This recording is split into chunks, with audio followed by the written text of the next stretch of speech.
یونس علیہ السلام نے مچھلی کے پیٹ میں دعا مانگی، لا الہ الا انت سبحانک۔ دیکھو حضرت یونس علیہ السلام، ہمارا جو مزاج ہے نا وہ کیا ہے؟ یونس علیہ السلام کئی سال اپنی قوم کو تبلیغ کرتے رہے ہیں، قوم باز بولو نہیں آئی۔ حضرت یونس کو یقین ہو گیا اس قوم پہ عذاب آنے والا ہے، تو آپ نے اللہ سے نہیں پوچھا، اس لیے کہ آپ کا خیال تھا بھئی یہ عذاب تو آئے گا، تو میں اللہ کے خوف سے اب بستی کو پہلے چھوڑ دیتا ہوں۔ میں آپ سے یہ اجتہادی خطا ہوئی،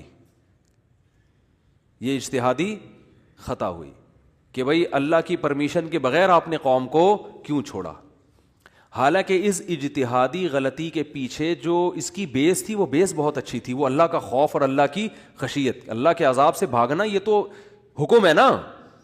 فنٹر بننے کی تھوڑی اجازت ہے کہ جہاں عذاب آ رہا ہے تو کھڑے رہو وہاں دیکھو، ایسا تھوڑی ہے۔ قوم لوط پر جب عذاب آیا تو جو اہل ایمان تھے ان کو حکم تھا پیچھے مڑ کے بھی نہیں دیکھنا ہے، اس عذاب کو دیکھنے کی بھی اجازت نہیں، ڈرو اس سے بھاگو۔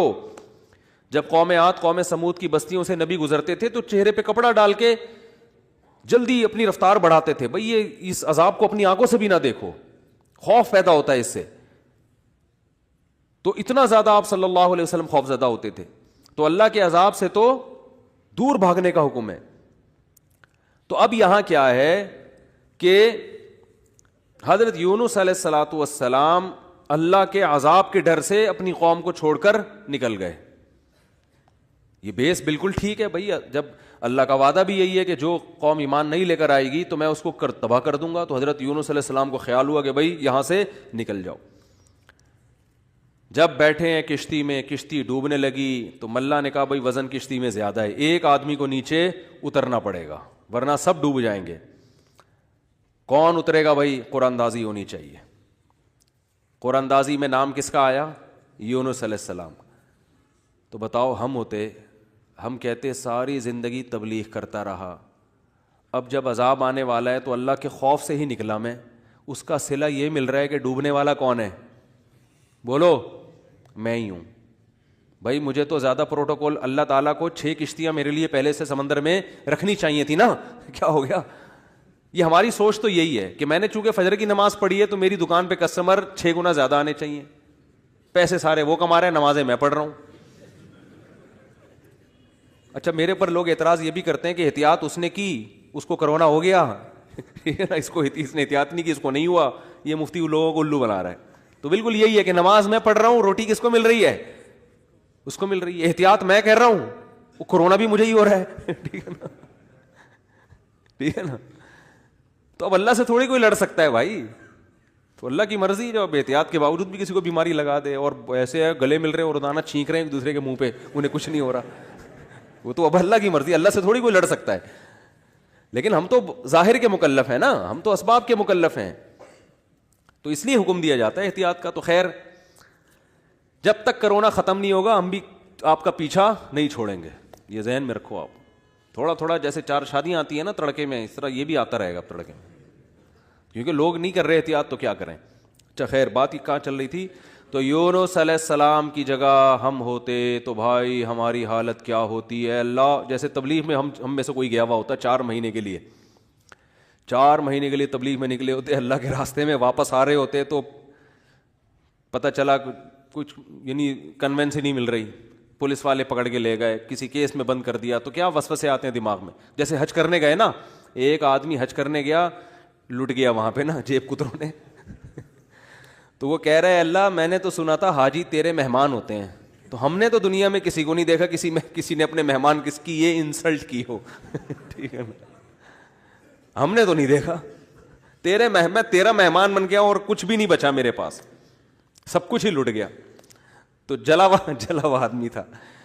تو یونس علیہ السلام کی جگہ کوئی اور ہوتا، ہم جیسے نالائق ہوتے تو ہم کہتے اللہ ساری زندگی قوم کی مخالفت لے کے تبلیغ کرتا رہا، اپنا تن من دھن لگا دیا، نہ کاروبار کی طرف توجہ، نہ کوئی پیسے کمانے، جو روکھی سوکھی ملی کھا لیا۔ پیغمبروں کا تو کوئی اجرت بھی نہیں ہوتی، وہ تو بالکل ہی اللہ توکل پہ چل رہے ہوتے ہیں۔ اے اللہ غربت میں وقت گزارا، کبھی کھانے کو ملا نہیں ملا، بس تیرے دین کو فوکس کیا۔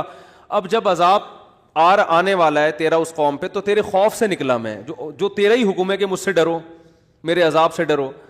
اب کم از کم کوئی 2-4 کشتیاں یا ہوائی بحری جہاز کوئی کھڑا ہوا ہوتا میرے استقبال میں, اور اگر نہیں تھا میں نے اپنے خرچے سے پہ کشتی لی ہے میں نے, ٹھیک ہے نا.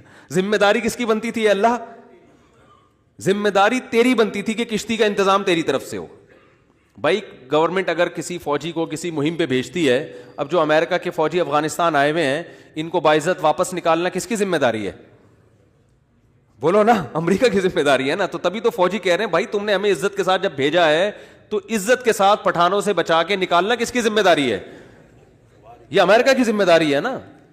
تبھی امریکہ قطر میں کوشش میں لگا ہوا ہے کہ بھائی یہ کسی طرح اپنی عزت بچا کے واپس آ جائیں گے. اور بالکل صحیح کر رہے ہیں امریکہ اپنے لحاظ سے, اس کا فرض بنتا ہے جب آپ نے فوجیوں کو بھیجا تو واپس بھی تو لے کر آؤ نا ان کو. تو بالکل میرے بھائی یہ بات ذہن میں آ سکتی تھی یونس علیہ السلام کے کہ اللہ یہ سب میں نے تیرے لیے کیا ہے, اب تیرا عذاب آ رہا ہے تو مجھے تو یہاں سے فرار ہونا ہے بستی سے, تو کشتی کا انتظام کرنا میرے ذمے نہیں ہے بلکہ کس کے ذمے ہے؟ تیرے ذمے.